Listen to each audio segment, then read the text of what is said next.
Hi, everybody. My name is Jen Paffenroth. I'm the Business Support Manager at IEC Thermo. Today's our 7th Webinar Wednesday episode, and I'm so glad to see several of you joining us here on Zoom and also on Facebook Live. So thanks for joining in. If you have any questions relative to today's episode, you can drop them in the Q&A section, and we will answer as many of them as possible at the end of today's webinar. And I want to introduce Matthew Clark. He is joining us. He is the CEO and founder of Think Happy Consulting, which is a firm focused on technical writing, compliance, and workplace safety for the cannabis and hemp industry. Matthew has more than 25 years of management experience, and for the past 5 years, he's worked in all aspects of Washington State's legal cannabis market. And then this past year, Think Happy Consulting also expanded into the hemp industry. And from retail to large-scale production, Matthew has extensive practical experience managing cannabis and hemp operations. He understands all aspects of the industry from seed to sale and uses that experience and understanding to implement operating plans, employee training, and standardized processes to ensure compliance, productivity, and safety. He is an industry expert, and I know you're going to learn so much from him today. So Matthew, take it away. Thanks, Jen. That is a great introduction, and I appreciate it. Thank you and all the IC folks for having me here today as part of your webinar series. I often get to speak about IC and drier things, which is always fun, but this is something that's kind of near and dear to my heart also. So I think it'll be fun to share this presentation with you. As Jen indicated, I have been in the industry since 2015, first in adult use cannabis here in Washington State, where I live, in Port Angeles, northwest of Seattle, and then for about the last year and a half now within the hemp industry also. So prior to that, I worked for some time in the public sector, and that really kind of prepared me for what we've ended up doing with Think Happy. And in that position, I was a co-compliance officer and did safety for a municipality. And that really gave me a pretty broad background in both understanding how rules are written and enforced, and also how safety works, and really the rules and regulations that are involved with being compliant on the workplace safety side of things. So when I got into the cannabis industry here in Washington, first running a retail store, then running a 30,000 square foot tier 3 license here in Washington grow operation. Then that facility was absorbed by a larger company, and I ended up with an administrative position there. And what I realized through all that is that there are certain aspects of the industry that get a lot of attention, but this isn't one of them. And so workplace safety and kind of the compliance thing is really, I think, an underserved niche in the industry that as we develop and it's normalized and becomes just like a lot of other industries, I think it'll become more and more important. And part of that is because it is complicated. So I think now I'll get into the slideshow and we can talk about that.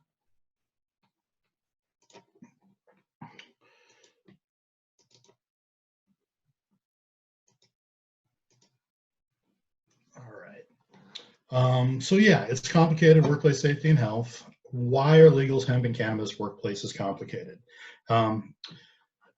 Because depending on your level of vertical integration, oops, sorry, we got it going. Sorry, guys. Depending on your level of vertical integration, you're most likely going to have a whole bunch of different operations all happening underneath the same roof. And so what that's going to probably mean is, you're going to be growing, and that's certainly happening. But you're most likely going to have the harvesting processes. You're drying most likely on site. And a lot of companies, depending on how the licensing exists in your state, you might have an extraction facility on site, and that's a whole thing. And then depending again on how your state is, here in Washington, all of the cannabis is packaged in individual package with its own SKU. You don't have jars that things are being weighed out. So you're actually having to deal with the whole process and ergonomics and everything that goes along with all of the packaging and logistics to get that stuff. And then you're delivering it. a lot of times, which is a whole other set of hazards and exposures that you potentially have out there. And so really depending on your level of vertical integration or the laws within your state, it's very common for the same facility to have multiple different things to think about. And then because you're, part of that process is agriculture and growing, you have a whole set of regulations related to pesticides that we'll talk about also. And I think another thing is that, because these industries are new, you have a lot of new problems that are having to be solved, a lot of people doing things for the first time. And so not necessarily always understanding what the safety implications of that. Also, a lot of new equipment is being developed all the time. And a lot of that equipment doesn't really come out of the manufacturer in a way that OSHA would consider to be safe. And a lot of that usually has to do with the guarding that's on the equipment. But just as an example of that, I was at a conference about cannabis safety, and they pulled up a slide, and it was literally a machine the facility I was at had just purchased for trimming, and they were using it as an example of a very unsafe machine. And really because it just has a lot of really big scissor blades and no way to guard them, which unfortunately, it was pretty effective, but not the safest thing. And then there's also a lack of recognized standards. I think we've seen it in lots of different aspects of the industry. But when you, or generally speaking, because it's been federally illegal, when you're talking about the cannabis side of things, OSHA or any kind of federal government guidance, the federal Department of Agriculture, or the EPA, they've all been really hands-off. And these are typically the agencies that would set standards that the states would then look to adopt, right? So that's sort of created a void. Now, with the Farm Bill in 2018 and the explosion of the hemp industry, I think that's changing, right? And I think a big example of that, and we'll talk about more, is that there's now 25, I think, pesticides that have been listed by the federal government for use on hemp. Since 2012, the federal government has not previously listed anything for use on that plant. So hemp brings in a new aspect to this because of its federal legality. And with that, I would expect more regulations to also come along with it. Sorry, I'm messing up my slideshow here pretty good. So why do you need to have a workplace health and safety program within the industry? I apologize, guys.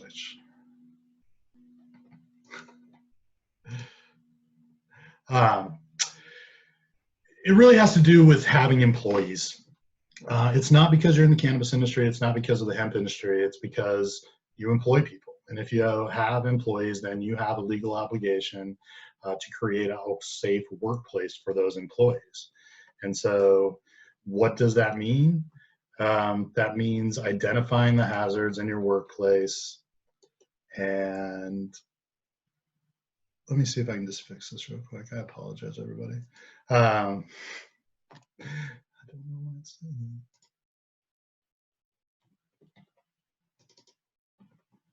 So as an employer, you have a responsibility to identify the hazards that are in your workplace and protect employees from those hazards.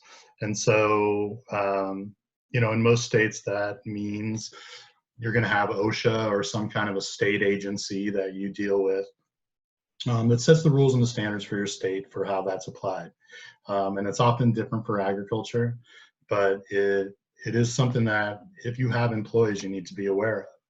The reality is that most people don't find out about their responsibility until they have an employee injury or they have an inspection. Because if you don't have an injury, it's not part of the process to get licensed or to get into business to show anybody that you have the written plans that you're really supposed to have, that you're doing the training that you're supposed to have. Instead, it's very much a reactionary system where, if you get to the point where you have a work comp claim, then somebody's going to show up. If you have somebody call in a complaint, an employer or something, then they're going to show up. But you don't have to show them your safety plan to get a license and to get into business. And so what I found is that most folks are don't know about these responsibilities that they have. And really, at the end of the day, it's about protecting employees, but it's also about protecting your investment in your business, by making sure that you're not creating unnecessary risk in the event that you do have an injury or an exposure that could lead you to problems. So who does regulate workplace safety in cannabis and hemp? It's kind of a little bit of a mishmash. Up until on the cannabis side, it's really only been handled at the state level. And that includes things like pesticides. Until the EPA approved these pesticides for hemp in the last few months, the only pesticides that had been, each state had set up a list of approved pesticides. And each state, through their Department of Agriculture, was coming up with that list. So Oregon's Department of Agriculture has an approved list. Washington, they have an approved list. They work together, but a lot of that is just sort of based on the best available science and guesses that they have now, right? Taking products that are approved for general food use crops or different things that seem like they'll work for this, and adding those to that list. But that list gets updated pretty regularly, because what you might find is that, something may be found in the product that isn't listed on the label. Somebody might test positive for something, a pesticide test or something, and once they start digging it in and the state actually tests this particular product, then they'll find that it had stuff in it that wasn't listed on the label, and that can get it changed and listed. But so you've had the department, state Department of Agriculture that have had to kind of do this. Now the EPA has stepped in, and the EPA has always been the agency that's been responsible for pesticide listings, and the safety and how they're labeled. We'll talk a lot about labels as we go on. As far as workplace safety and health, you have a couple of different things going on. It really depends on the plan that your state follows. So states typically have their own OSHA or workplace safety program that is modeled on the federal OSHA, but has its own rules, makes its own policies. And then you have some states that really just have adopted the federal rules. And so depending on how that goes, if it's a state that's really just adopted the state level rules, and you're in a state where they have legal cannabis, they actually have started to develop some resources, but you're really going to have the same responsibilities that any other workplace would have. And here in Washington, they really have made an effort to do more consultations with folks to get out there and kind of raise their awareness, but folks are a little bit hesitant to do that at times. So. But now with hemp, I think you'll see a lot more regulations starting to come from obviously the U.S. Department of Agriculture, who is in charge of the hemp program and is going to provide a lot of rules as this develops. And then also the EPA and getting more pesticides, more fertilizers, more different products approved for use on hemp. I think that will definitely be coming a lot more. Sorry to do it this way, you guys, but it seems to be the way it works. And so we talked a little bit about some of the differences between cannabis and hemp and how it applies to safety rules. Hemp being federally legal does allow for federal agencies to provide guidance. Like I said, the EPA, OSHA, and the worker protection standard. We'll get into that more as we go along. That's really something that state ag departments also enforce. So it really does apply to cannabis, regardless of the hemp or cannabis state. Another big difference is that, hemp is considered an agricultural product across the board. Cannabis is not. Here in Washington State, cannabis is still not considered an agricultural commodity. And that makes a difference in the way that it is regulated. And there's a mix, because a lot of it is produced in warehouses in, say, Seattle, but then we have a huge part of the state where it's grown outdoors. So it's not always really clear. And here, I think what they're trying to do is create a commission similar to what other agricultural commodities have to start to get the state to think that way. But state OSHA, those are always going to apply, and the worker protection standard, and we'll talk about that some more, but that's really related to pesticide training for your employees. Both, I can't say enough, and we'll get into it more as we go along, but the label is the law. So when you're talking about any of these products or any of the chemicals, pesticides, fertilizers, anything that you're going to have at your facility, it's all about what's on the label.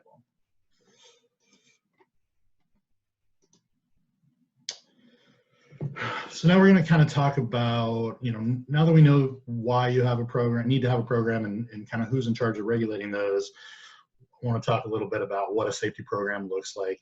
For folks on a big agricultural operation, this is obviously going to look different because ag in some ways operates differently under OSHA regulations. But I think you'll see a lot of applications when we get into the worker protection standard portions. But really for any business, it's, I'm a firm believer that you can't have enough documentation if you do it right, in that this is how, you have the opportunity to protect your business by putting into writing how you do things. So if there's ever a question later on about how often an employee is supposed to clean something or how often somebody's supposed to do something, you've got something to fall back on. Otherwise, it's a lot of he said, she said, and that doesn't really get anybody anywhere. So generally within an occupational safety and health program, you're going to have a few different elements, written safety programs being a big part of it. Pretty much all states are going to require you had to have either a safety committee or monthly safety meetings. And that's going to vary a little bit state to state, but there needs to be some structure to those, and you're supposed to keep records of have sign-ins, those kind of things. And then training, right? I mean, all of the plans and all of the programs and the meetings are really just there to make sure that all of the employees are getting all of the training that they need, and that they're getting that training before they ever do the job. I have managed a number of businesses in this industry, so I know what it's like to need to have filled a position for weeks and then get a new person in. But I really would encourage you to create a day-long orientation, or at least a half day, something where you really spend some time training people, showing them what they're going to be working with, giving them time to read labels and understand SDS sheets and do all these things. Because if you ever are to have an incident related to safety, and if somebody from OSHA or your state OSHA comes, they're going to pull that employee aside and they're going to ask them, what do you know about what's on that label? Do you have safety meetings? Did you get training on this before you did it? So you want him to be able to say, yes, I did all those things. So it's really an important way, and really important to formalize that initial process of an employee training to make sure that you're, always having that layer of protection and making sure that you're not, exposing people to unnecessary hazards. Then, of course, you're going to need documents and forms to go along with that. As I mentioned, things like agendas and sign-in sheets, and then doing, record keeping. My goal when I do plans for folks is to set them up with a couple of binders. One of those is going to be all their plans, but the other is where you keep, all your sign-in sheets and your training logs and that. And so if you ever do have an inspection, you just hand them all that information and show that you're really going out of your way to make sure that you meet those obligations.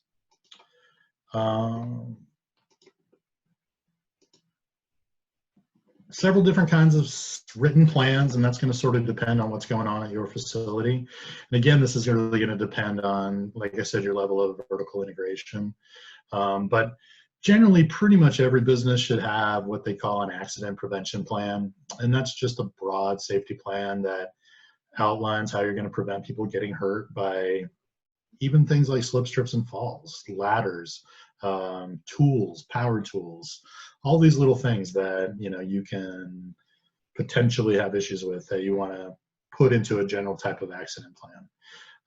An emergency response plan, that's going to be, what do you do if there's a fire? What do you do if there's a tornado? What do you do if different things happen? And kind of give people some guidance. What do you do if there is an office fire and somebody needs to shoot off a fire extinguisher? Have you trained people for a fire extinguisher? Do they know that, they probably don't want to shoot off a chemical extinguisher in a room with a lot of product because it will all be compromised.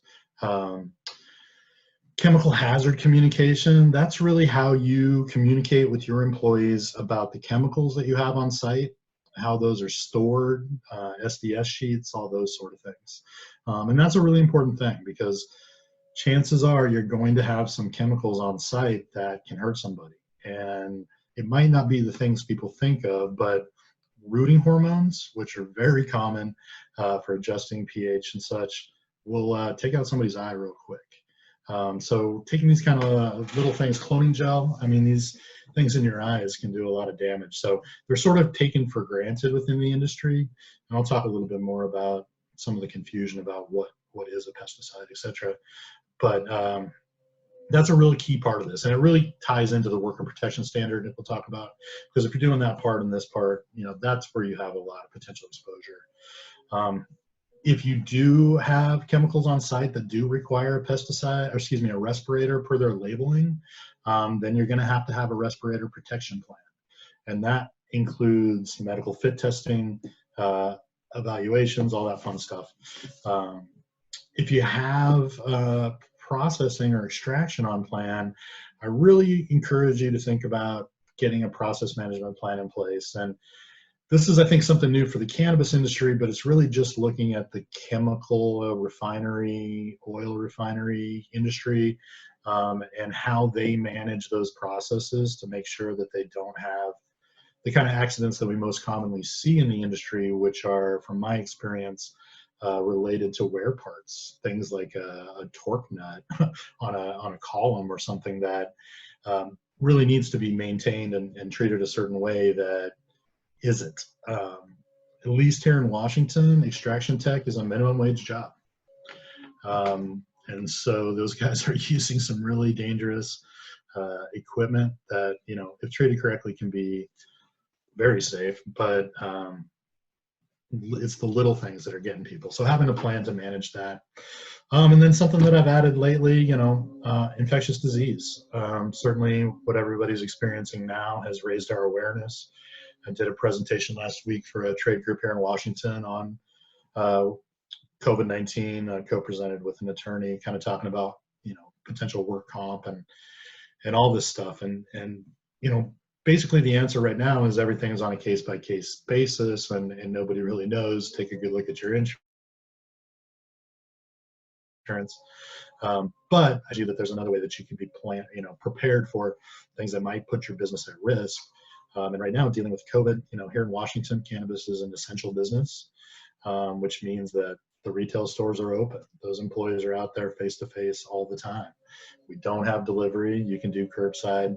But it's been interesting to see, you know, it has not quite been the gold rush of opportunity that some might have thought because of the extra expenses of dealing with those things, having to adjust hours, having employees that don't feel comfortable working, and dealing with those issues, and not getting a lot of great guidance from the state or others on, if I have an employee that tests positive and they work today, what do I do?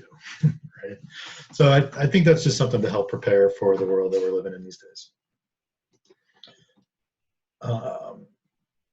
For you who might be integrated to the point where you actually have a retailer or dispensary, you know, that's certainly a different set of safety concerns than a typical producer or processor or farm would have.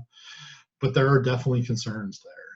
You know, just from a security standpoint, you know, my least favorite thing about the way the media tends to cover the cannabis industry is to remind everybody that we're largely forced to be a cash-only industry because of the current banking regulations. So that makes stores a big target.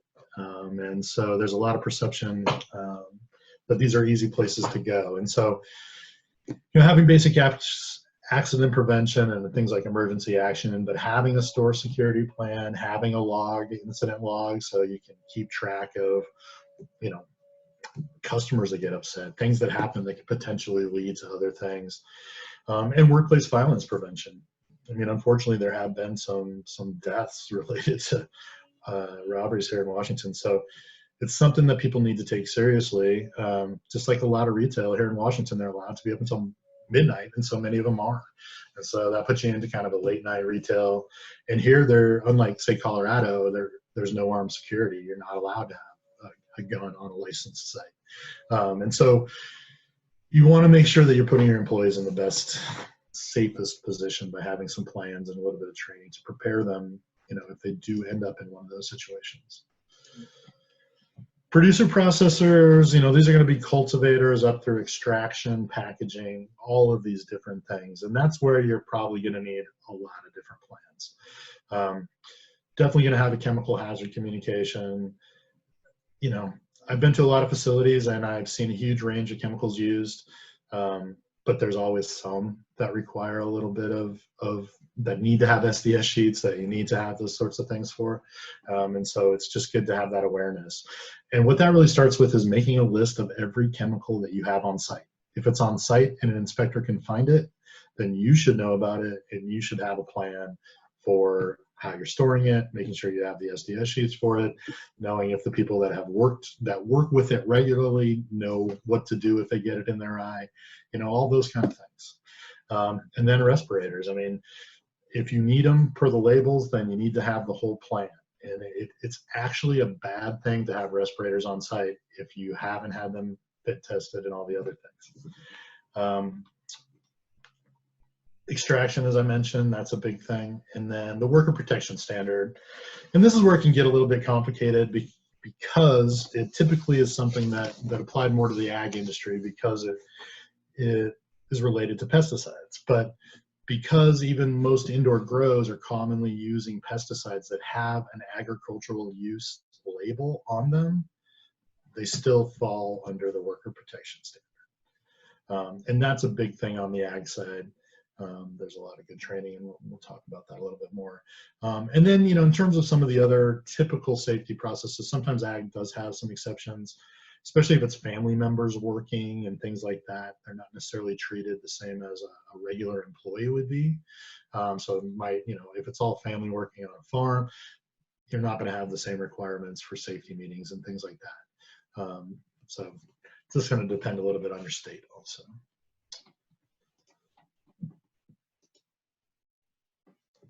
So as I mentioned before, employee training, this is where I think it's really kind of the most difficult part of all this, because I set up plans for folks, and that's sort of the easy part, right? I can see what's going on in your facility, and I can get you the right plans and identify who's going to be responsible for different things, and get all the paper together, and we can do that initial round of trainings to get everybody up to where they need to be.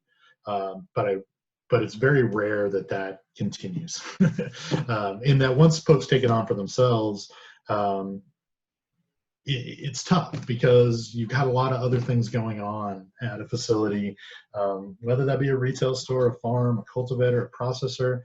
You know, the days can't be long enough. And so these are the type of things that I often find are on the edges of people's overfull plates, and they have a real awareness that they need to get to it and that's something they need to do, but they can't quite do that, or they just can't quite find the time, or the resources are a little spotty. And that, you know, if I'm trying to get my guys in the grow to buy into what we're talking about, does showing them a safety video that was really designed for construction workers, you know, is that gonna get the message across? And unfortunately, that's the majority of the type of content that's out there right now. You know, because it's legally required, states do offer a lot of potential programs, templates, training videos, different things, but they generally tend to skew towards construction or bigger industry. And so sometimes they're really applicable, sometimes not so much.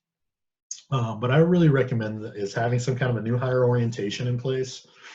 And that's really, you know, I like to put together a training that really covers all of your accident prevention, your emergency action plan, your chemical hazards, kind of all in one setting. That way they get a good orientation of what things are like, what the plan is, all that. And then if there's more specific training they need to do on their job functions, say chemicals they're going to be working with, or pieces of equipment that they're going to use regularly that take some additional training, they can get all that before they start. And I really recommend that you build in some kind of an orientation process, because otherwise the natural thing is just to have them hit the ground running. And before you know it, they're 2 weeks in and they've learned the job, but they never got the training. And if they did have an incident, that could be a potential risk for you. Like I said, with retail security and workplace violence, I think getting those folks, you know, I think we all hate that that we have to worry about active shooters. It was something I really realized when I was working for a municipality developing those plans, who has since then actually had an active shooter. But the reality is you need to kind of prepare people for the potential, which is that these things can happen just about anywhere. So There's a lot of decent videos out there. There's kind of the Run, Hide, Fight, or ALICE, I believe is the other acronym that's becoming popular on law enforcement training. But it's really just to kind of get people to think, if you're in this situation, what would you do? Where would you find a place to hide? How would you get out of there? You know, and the same thing in a retail store. Worker protection, pesticide workers, handlers, that's a training that, you know, if all your employees that have any kind of access to product that is treated with pesticides are going to fall into one of those two categories. You need to categorize them and then make sure the right people get the right training. The workers training is shorter. The handlers training is more intense, a little bit longer, but they're both pretty straightforward. And I'll talk a little bit more about how you can get people on site that are allowed to give that training. Respirator, medical, and fit testing. So this is really the toughest one, in that, you know, if you end up and you need to have it on site, it's a little bit of a challenge, because having the, you know, it's enough to get the plans, but you get the people fit tested. You know, you can't really get fit tested with a beard. Nobody wants to shave their beard. You know, it's pretty easy to get the medical evaluation, but that's just the beginning, right? Then you have a written plan. You have somebody that's assigned to that, and then you're training people on this stuff. So it's something that you need to take seriously. If you've got a bunch of respirators laying around and you don't know about any of this stuff I'm talking about, that's a ticket all on its own. Chemical hazard communication, that's going to be training on what kind of chemicals are around, how they would be able to read the labels and understand some of the symbols. And then, of course, SDS sheets, you know, the location and how to read them. Used to be called MSDS sheets. So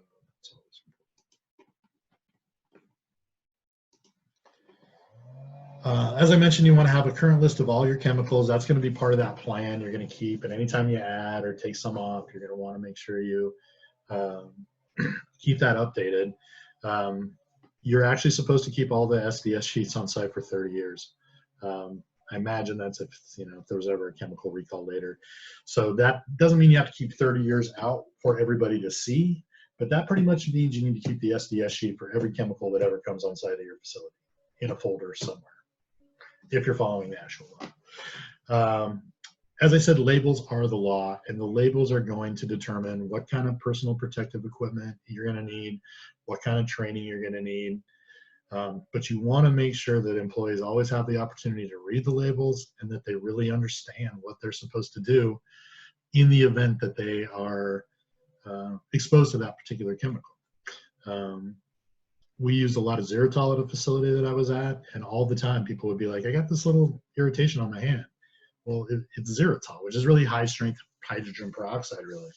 But if you get sloppy with it and leave it around in concentrations, it will turn people's skin white.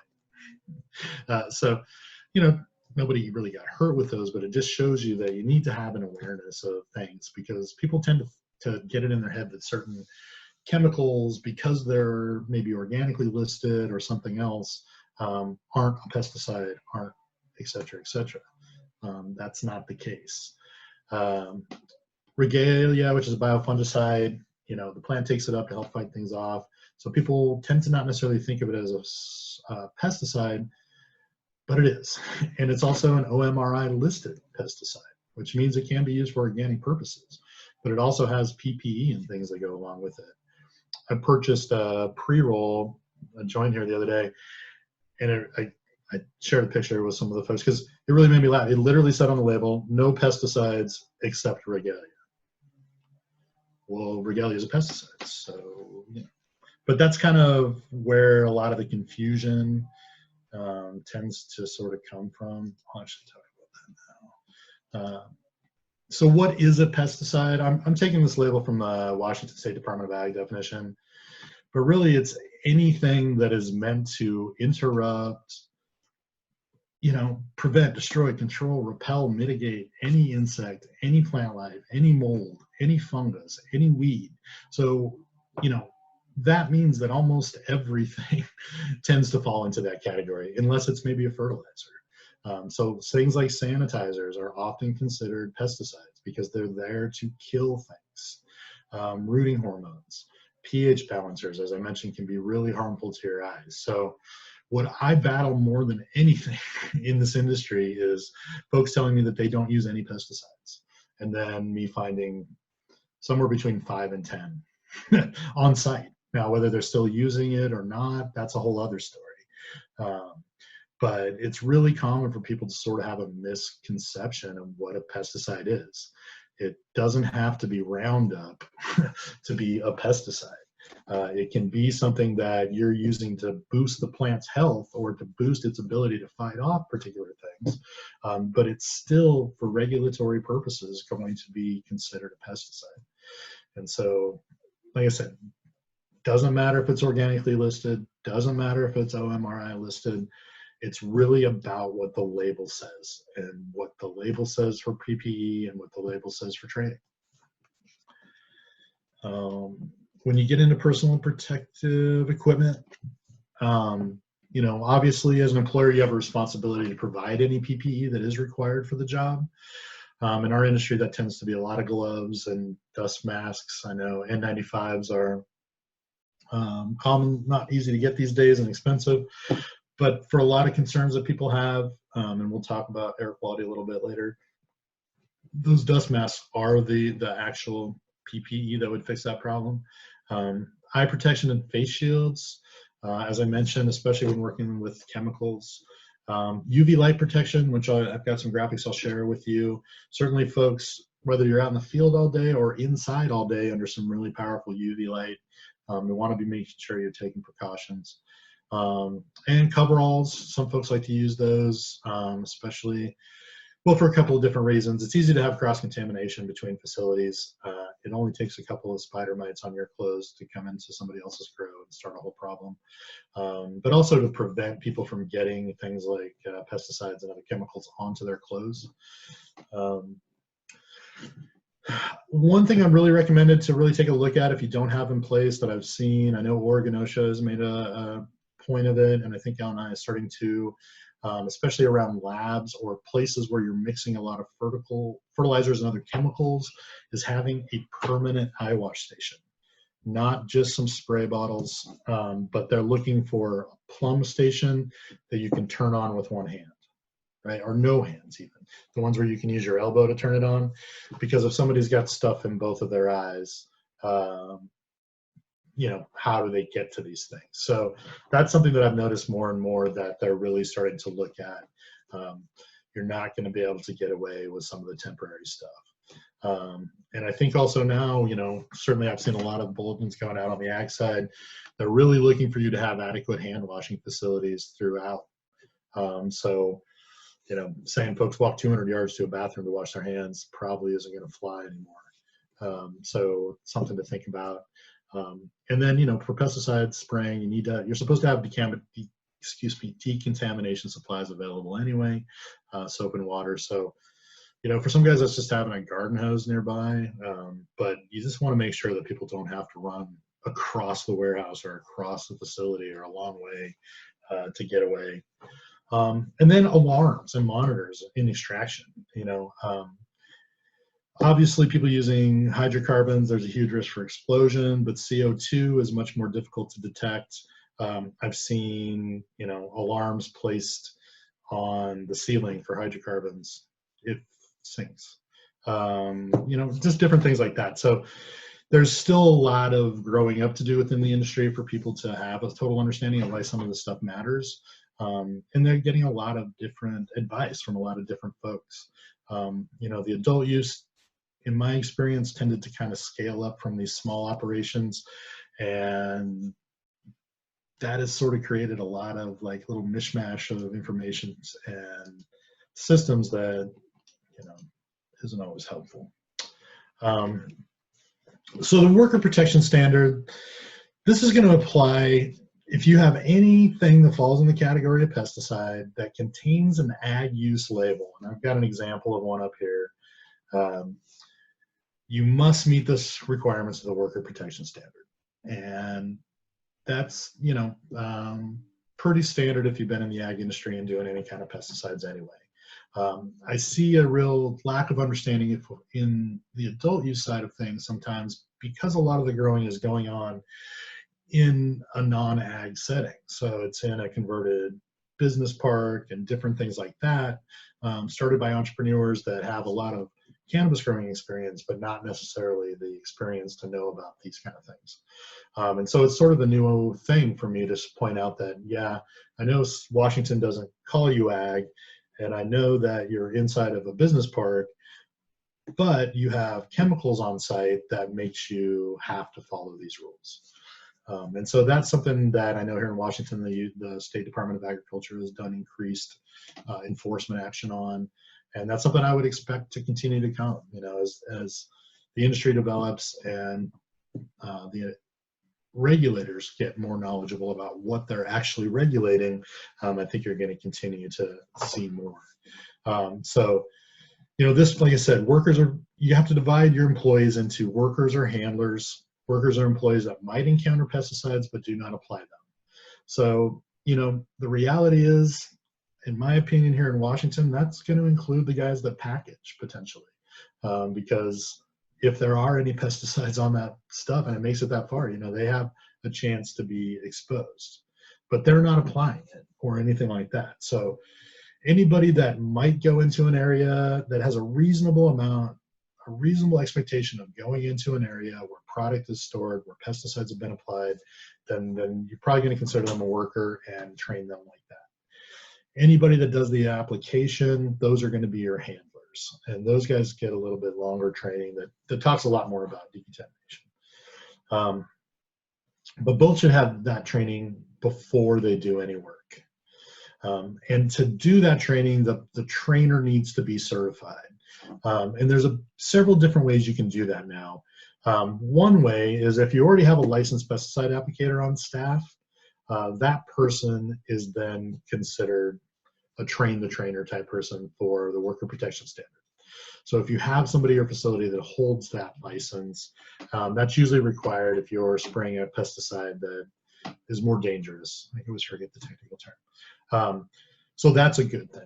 If you don't have that, the PERC, which is a Pesticide Education Resource Council, has created an online way that you can now do that. And so, you know, I think it costs about $35. You watch a presentation and complete some information, and that can get you certified to be a trainer. And so that is very helpful to have somebody on site who's going to be able to do that for you. That way, every time you have new folks come on, you won't have this task of trying to find somebody who has that certification. Because really, the training, you know, mostly consists of showing them some videos and then making sure that they really understood them, giving them the opportunity to ask questions about it and make sure they understood that. So it's not really a lot of technical skill needed. It's just having a good understanding of the process. So I really recommend having somebody that's going to be able to do those trainings for you on site. The other big part, aside from the training involved with the worker protection standard, is having a central posting. And this is an area that is where the employees that use pesticides, workers or handlers, are going to see it. So it needs to be a high traffic area. This can be an employee break room, it can be someplace, but you want it to be something where people regularly have access to. It can't be back in an office or somewhere else. And there you need to have the EPA poster, and there's an example of it here. And on that poster, there's a spot for you to list the emergency contact information for nearby medical facilities. So you want to always have that up on the poster. And then you're going to have a log that's going to show your pesticide applications. And so everybody can see what has been applied, when it was applied, what the return interval was. And that's why that wants to be in a central location so everybody has access. And the idea there is that you just want all of your employees to be informed about what they potentially could be exposed to. So, and you know, the time and date that it was applied, restricted entry interval if there was one, and that's the amount of time that you're supposed to wait before re-entering a space after applying a pesticide. As I mentioned, emergency information in that poster. So that's one that folks get dinged for a lot, in that they're missing some elements of it. And a lot of the time it's that application log, and having it up in a way that people can really see it. So just make sure that you have that. Respirators. Yeah, we talked a bit about this before. Again, it all depends on the PPE and the labels, and it's required, but if it says that you need a respirator for any application, then you need to have one. And so sometimes you'd be kind of surprised. So it's always really good to understand the label. If you do need to have respirators, then you need to have a plan to manage them. Like I said, fit testing, the medical evaluation, and training. Cartridge selection, of course, mostly organic vapors and things like that, but depending on the type of pesticides you're using, making sure you make the right selections. But here's one that I've noticed people get dinged for a lot and in trouble: storage and cleaning.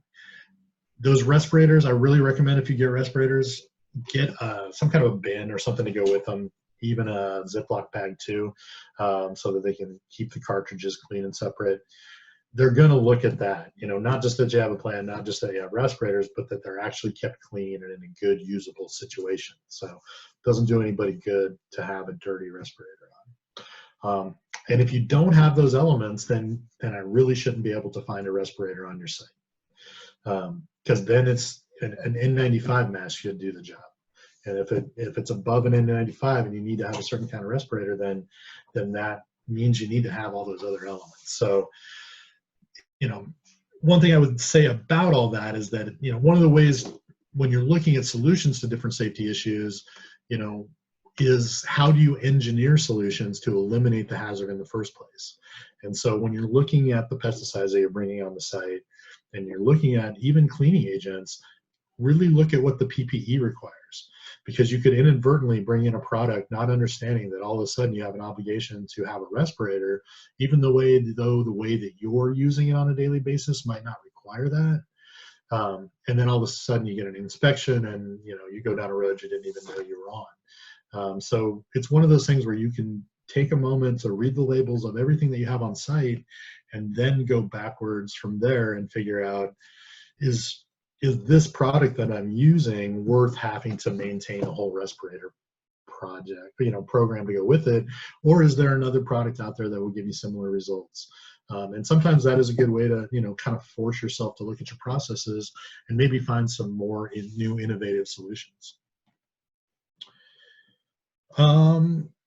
Some other common safety issues, general poor housekeeping, slips, trips, and falls is still always in the top 10 for work comp claims. And a lot of that is people tripping over boxes in the walkway, or, a lot of different things. Improper storage of chemicals and pesticides. This picture here is the spot where these people actually change in and out of the PPE that they use for applying pesticides. What's not shown in that picture is on the other side of the room is where they're propagating all their clones. So, it's not always the smartest thing. And having proper storage, all those different things can really lead to things you don't want in the future, or you end up with a little clump of chemicals over here that you're not really aware of that all of a sudden the inspector finds, or just silly things. So having good housekeeping, having a monthly inspection list, and having people go through and keeping track of those things, it's very helpful. Another big one that gets people, and not just in this industry, really any industry, is having inadequate electrical outlets. If you're using an extension cord in place of something that should be permanently wired, that's not allowed. What they call daisy chains or anything else. So if you're running an extension cord to a power strip, that ain't cool. Because what they're going to say at the end of the day is you need to have the power where it needs to be, right? Because there's a lot of bad things that could happen there. So that's a real common thing that people get written up for, just not having enough power. I worked at this awesome facility where they put the same amount of outlets in every room, regardless of the size. So we had like 3 outlets in this giant processing area and a lot of things running off of that. So, you just end up in situations where you've got if you see extension cords, going over doorways and through walls, and that's not good. You need to look at getting those permanently wired. And then, like I said, improper storage of PPE, doesn't do any good for people to be issued a mask or coveralls or anything, and then have them keep it in a dirty way. If people are applying pesticides, it is really good for them to have a separate change of clothes or something that they leave at work. But then they want to make sure that that isn't just a big old mess anyway. And cut, things that you shouldn't have to mention, but label your cups. Like, people love to pour a little bit of chemical into a cup and then carry it out on the grow and set it down. Well, everybody else is out there using solo cups to drink stuff. So just little things where potentially something bad could happen just from kind of the sloppiness. And ladders. If you have a ladder at your facility right now that you are planning on fixing, throw it away. It isn't really fixable. Once it's got a dent in it or a ding, it's been compromised as far as OSHA or anybody else is considered. So you really need to get a new ladder. See lots of places that they just have them stacked up waiting to fix someday, because it's hard to throw away something as expensive and big. But the reality is that it's more of a risk and hazard for you to have it there. And a lot of people, I can't remember the current number, but it's amazing how many people have their lives changed by a fall off of a ladder. And it doesn't have to be a tall ladder. I know a guy fell off a 3-foot ladder that has a permanent limp. I know a guy that fell off a 20-foot ladder, and that changed his life forever. So that's something. I know a couple of safety guys I work with for the state, that's their big pet peeve, is ladders. So it's just one of those things where you can avoid a fine by just having an awareness of these kind of things. And that, I should also say, if you're doing a job that regularly requires you to get up in the air, right, above 6 feet, then maybe look at engineering a solution that doesn't always involve a ladder, right? Maybe you need a scissor lift, or maybe you need to invest in some scaffolding that will allow you to set that up and do that safely. So again, you can always look at ways to kind of engineer.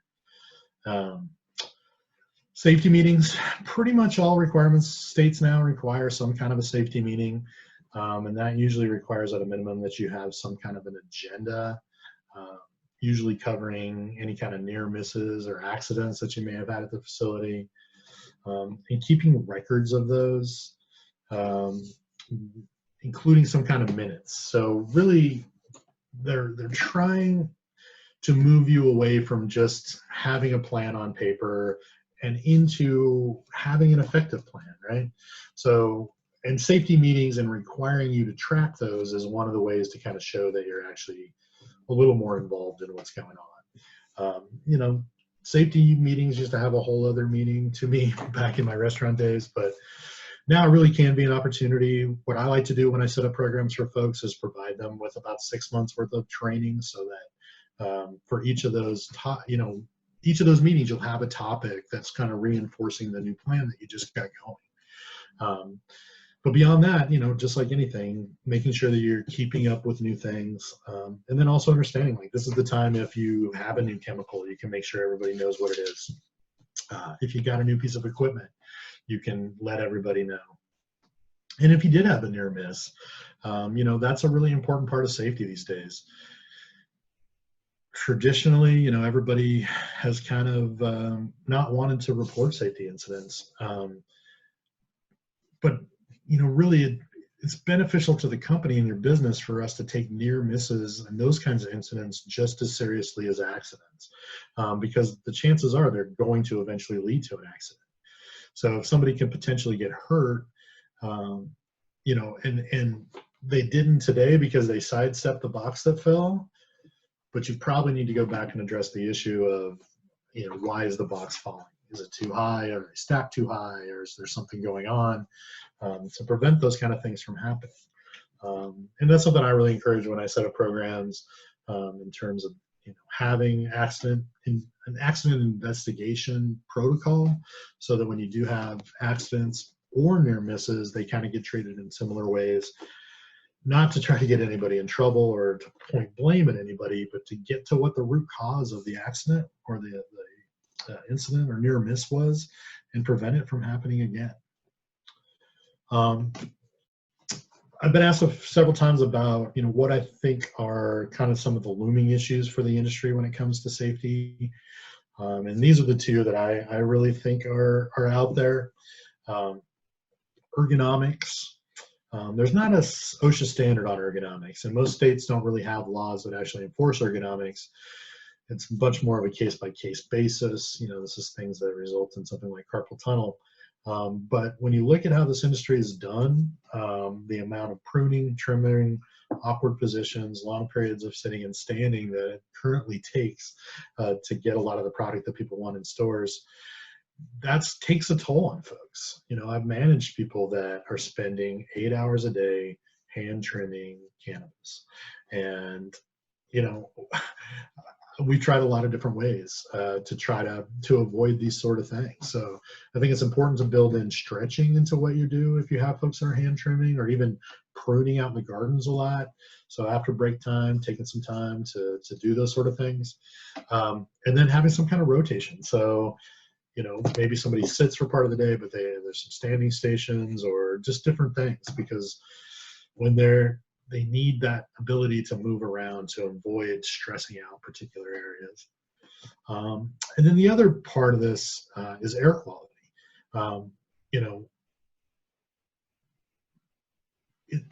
It's really unknown yet where this is all going to go, but I've seen it manifest itself in a few different ways. By far, the most common question I got from employees when I was a manager was, what am I breathing in? A lot of folks deal with some amount of occasional powdery mildew, something like bud rat.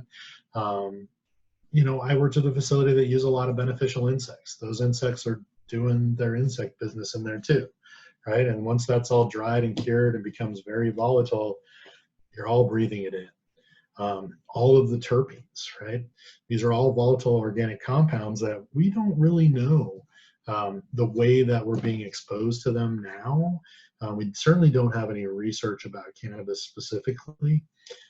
So these are going to be the places I think that we're going to see potential exposures and risks down the road when we're not protecting employees.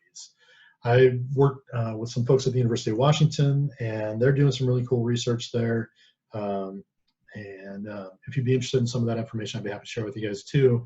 And they're definitely finding that employees within cannabis facilities have some additional irritation.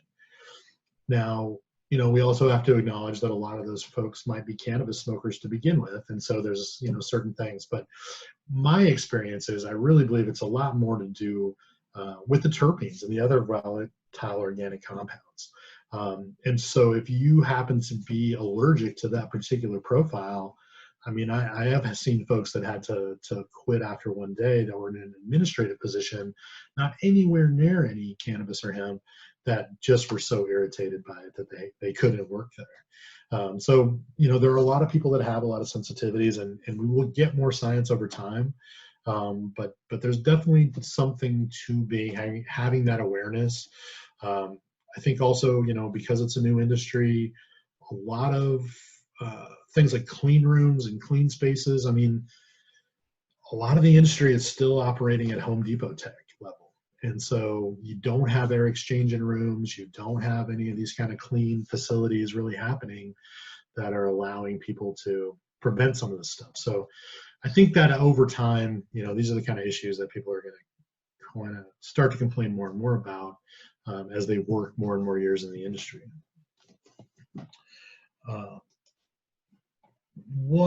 So yeah, the University of Washington folks, they're doing some research now on, there we go. Like I said, volatile compounds and respiratory things. But this is a couple of flyers that they put out on some prior research that they've done on UV exposure, and that kind of applies for cannabis and hemp. So these are two different flyers that talk about indoor and outdoor, and kind of give you some hints. But what I've seen a lot is that, especially indoor, and as people move to greenhouses and light augmented situations and different things to extend their growing seasons, you sort of forget that you're trying to create a little miniature sun indoors, and that means you're exposing people to the same kind of UV rays. and that if they're in there pruning for 6-8 hours a day, that can take a real toll on them. So I think it's become very common to see big brimmed hats and things like that for folks that are pruning. But yeah, eye protection, UV eye protection, it's important to have that available and really encourage people to use it. Long sleeve pants and shirts, even though it can get hot in there, I mean, that's going to help protect them. So another thing that folks want to take seriously, because farmers know you're out in the sun all day, that can take a toll. And then, record keeping, which is always the least fun of all this, but it's really the way that ultimately at the end of the day, you protect your business. This is how you show that you have met your obligation and done the things that you're supposed to do. So it's good to have that assigned to somebody to make sure that it's part of their specific duties and has that responsibility, so that that person is making sure that everything is collected. So documentation for your trainings, your pesticide application logs, keeping up with the central postings, and any kind of employee records. And like I said, 30 years for your SDS sheets. So just, if you have a chemical on site, just make sure you plug that SDS away, even if you're not using it anymore. And, why care about safety? I mean, aside from wanting to make sure nobody gets hurt, it does have a cost at the end of the day. Employee injuries can certainly be costly. Your work comp rate is directly affected by the number of injuries you have over time. So, that's one of the ways you can help lower your work comp costs, is to make sure that you have a safety program, create a safety culture, they say these days, to try to help minimize your risk there. But then, of course, there's always enforcement fines and actions. And I have seen some pretty big fines handed out here. And, at the end of the day, you're going to pay the fine. You're going to have to put a safety program in place to show them that you're doing anything. They're going to reduce the fine a little bit, but it's still going to take a whole bunch of money that you wanted to use for something else. And in this industry right now, typically, it's the traceability. It's in the hemp space, it's the focus on THC and testing and potency. And on the cannabis side, it's track and trace and traceability that takes up so much of our space that these other agencies that have enforcement power and that you really can't turn away are going to be there. So it's important to protect yourselves from that. And then, of course, misproductivity. Nobody wants to have employees leave.